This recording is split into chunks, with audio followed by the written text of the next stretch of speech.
CQB range fighting presents a number of issues that have to be addressed through training. The factors that make it distinctly different from other forms of gunfight realm are dynamics of movement, possible presence of multidimensional visual and/or movement obstructions, possible short exposure on target, confined spaces, various lighting conditions, presence of numerous places where threats can be located, and much, much more. The best teacher is experimentation. Every person who owns this rifle owes it to himself to spend plenty of time practicing with it. Practice is not time spent in a square range hitting paper targets. It has its place. Marksmanship is important. The chances of your opponents running out of ammunition and you still being in one piece and unharmed, if you haven't hit him during that time with a projectile out of your weapon, are not very good. So yes, marksmanship has to be addressed. The unfortunate fact is that marksmanship probably is about 5 to 10% of your gunfighting realm. Unfortunately, most folks spend, if not 100, then 90% time on training in marksmanship skills. The other attributes of gunfighting, all the things that come before you pull the trigger, all the things that go after you pull the trigger, addressing the movement, ambidextrous gun handling, ability to read the field, ability to read the corners. All those issues, majority of folks that do own firearms do not address.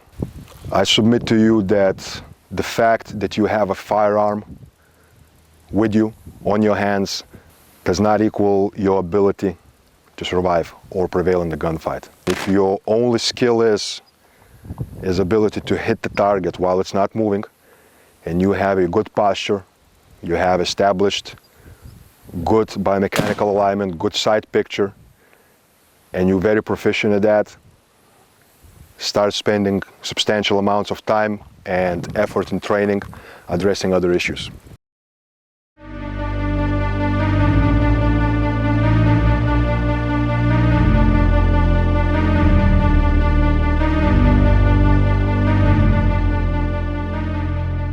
While in military and law enforcement realm, proactive CQB engagements make up certain percentage of all fights, in a civilian environment, the proactive approach, at least at the initial stage of a fight, is not likely.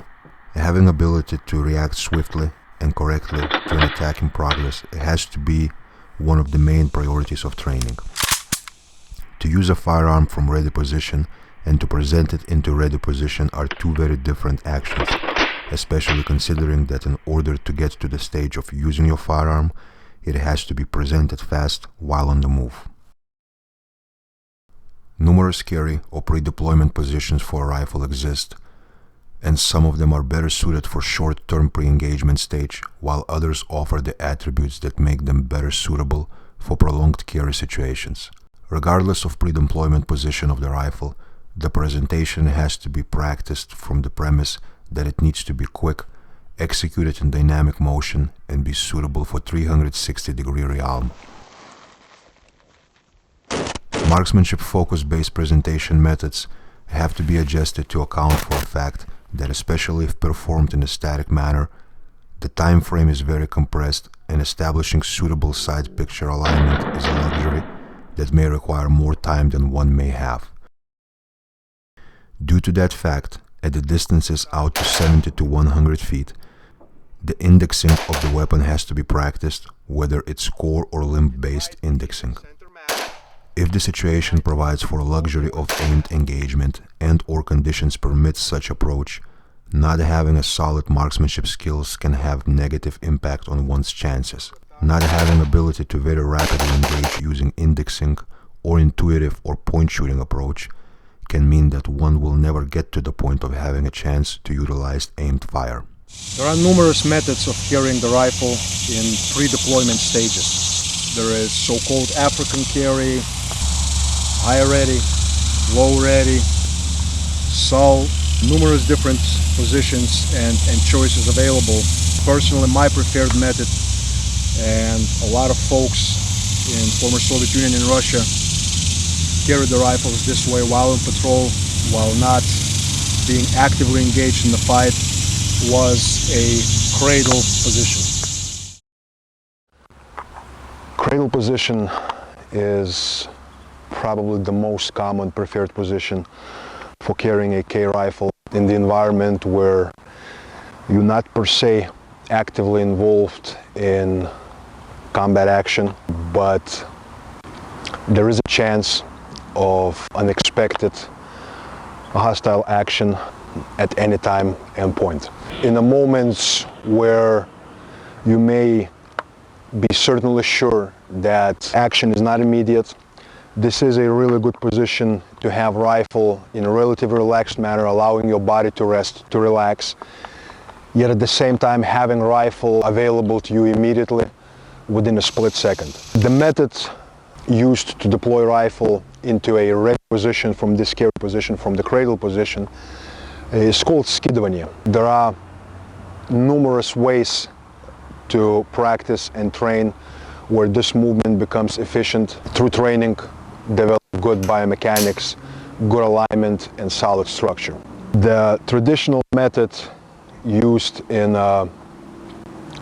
certain units within Russian and in the past Soviet military were kind of following the reverse engineering methodology.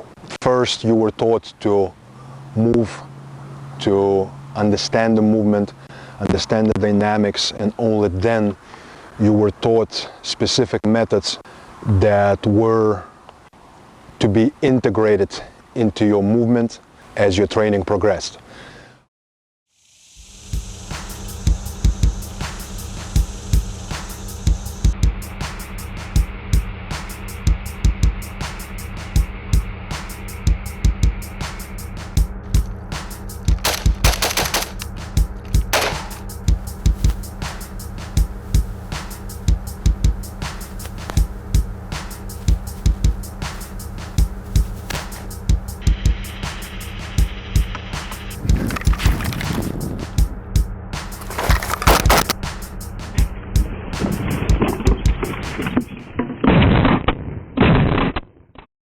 Your target.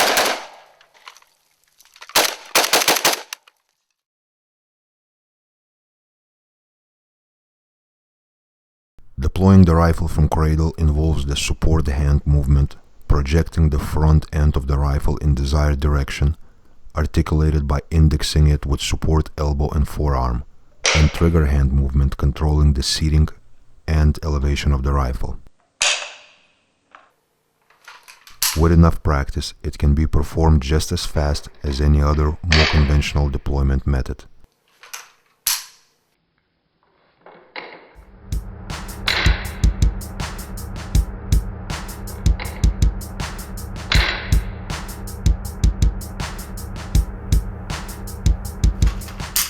Directional changes to practice indexing should be included into training this method in early stages.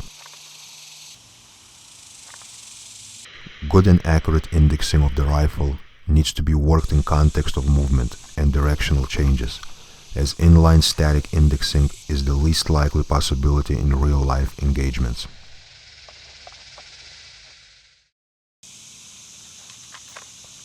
Gradually, the ability to present the rifle while displacing in a dynamic manner has to be merged with the ability to index in live fire environments.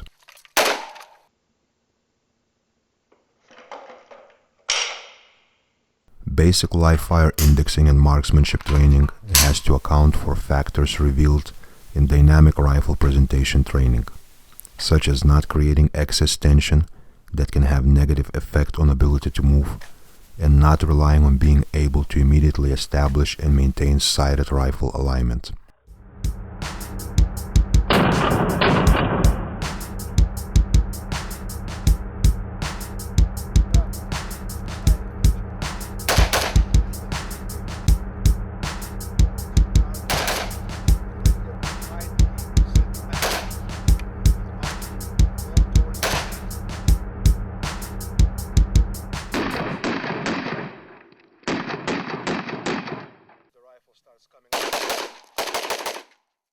Certain things are almost impossible to learn, find out, and realize in a static drilling. You can only realize that through dynamic training, and with that understanding, it will, if you practice, if you train that way, understanding gained in working mobile dynamic movement, that understanding will bring certain corrections into your weapon handling training, certain corrections and adjustments into your marksmanship training.